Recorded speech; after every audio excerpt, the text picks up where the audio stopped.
December నుంచి జనవరిలో కూడా కొన్నప్పుడు ఒక్క తరుగు లేకుండా రైతులకు మరి ధాన్యాన్ని కొనుగోలు చేసి సకాలంలో అకౌంట్లలో డబ్బులు వేయించింది.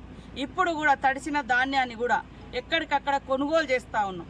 టీఆర్ఎస్ నాయకులు ఎట్లా అంటే వర్షం పడుతుంటే వెంటనే అక్కడ పోయి కొనండి అనే పద్ధతిలో మరి మాట్లాడుతున్నారు. వాస్తవానికి వర్షం పడ్డా తడిసినా కొనే బాధ్యత మాది అని మేము చెప్పినాం. కానీ మీరు కనీసం ఎప్పుడన్నా ఆ మాటని ఇచ్చిరా? ఈరోజు మాట ఇచ్చిన ప్రకారం కొనుగోలు జరుగుతున్నాయి. కాబట్టి ఇలాంటి దుష్ప్రచారాలు మానుకోవాలని కోరుతా ఉన్నాం.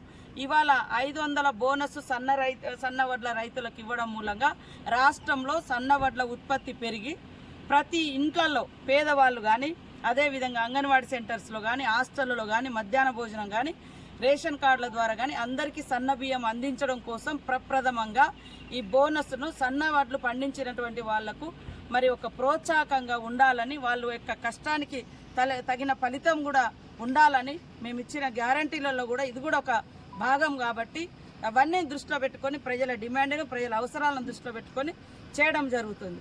కాబట్టి రైతన్నలు ఖచ్చితంగా ఆలోచిస్తారని మేము ఆశిస్తూ ఉన్నాము. దీని మీద జరుగుతున్నటువంటి దుష్ప్రచారం కూడా ఎవరు నమ్మద్దు. తప్పకుండా ప్రతి గింజ మేము కొంటాం. అదేవిధంగా సకాలంలో మీ డబ్బులు మీ అకౌంట్లోకి వస్తాయని తెలియజేస్తాము.